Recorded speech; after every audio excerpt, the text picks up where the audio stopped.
బాపట్ల జిల్లా చీరాల మండలం తోటవారిపాలెం ఎమ్మానుయేల్ ప్రార్థన మందిరంలో రెవరెండ్ గుమ్మడి రత్నప్రకాష్ పుట్టినరోజు సందర్భంగా పేద మహిళలకు చీరలు పంపిణీ చేశారు. ఈ కార్యక్రమంలో ప్రజావేదిక రాష్ట్ర అధ్యక్షులు గుమ్మడి యేసురత్నం, పలువురు పాస్టర్లు పాల్గొని ఆయనకు పుట్టినరోజు శుభాకాంక్షలు తెలియజేశారు.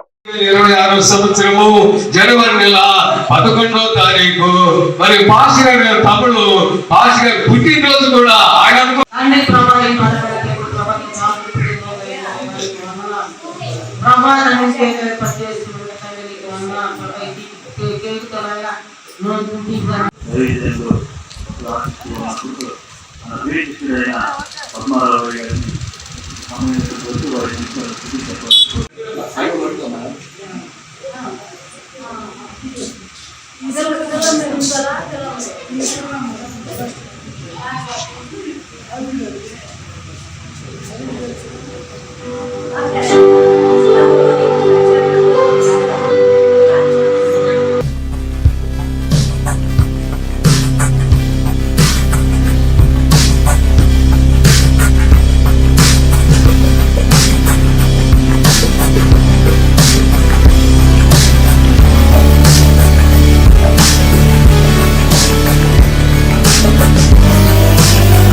గమనించి వాటికి సహాయం చేసినప్పుడు గొప్ప పేరు ఆర్టిస్టులు వేసి గొప్పలు పూజ చేస్తున్నారు.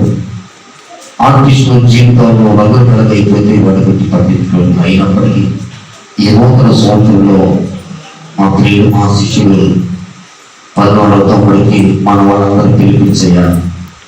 మనందరూ సెలబ్రేట్ చేసుకుంటాం. అందరి కుటుంబాలు ఆశీర్వదించాలని ప్రత్యేకించి మనం ప్రభుత్వం ఇచ్చినందుకు విచ్చేసి అందరికీ నా ప్రభు పేరిట వందనాలు తెలియజేస్తా ఉన్నాం.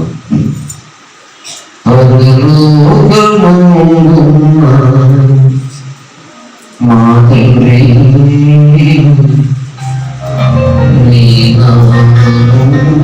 మార్గాలు చూపిస్తే మనకు ఆరోగ్యాలు అష్టవిషయాలు పరిస్థితులు ఏర్పడతాయి. మనం ఎప్పుడైతే మౌనంగా ఉంటామో వాస్తవాన్ని మన కుటుంబానికి చెప్పకుండా మన కుటుంబంలో మంచి విత్తనాలు విత్తుకుంటామో అప్పుడు మనం ఎట్లా ఉంటాం, అన్నిటికీ దిగజారిపోయి ఉంటాం. కనుక అందరము ఆరోగ్యవంతంగా ఉండాలంటే మనకి దేవుడిచ్చిన ఆయుష్ గొప్పది. కనుక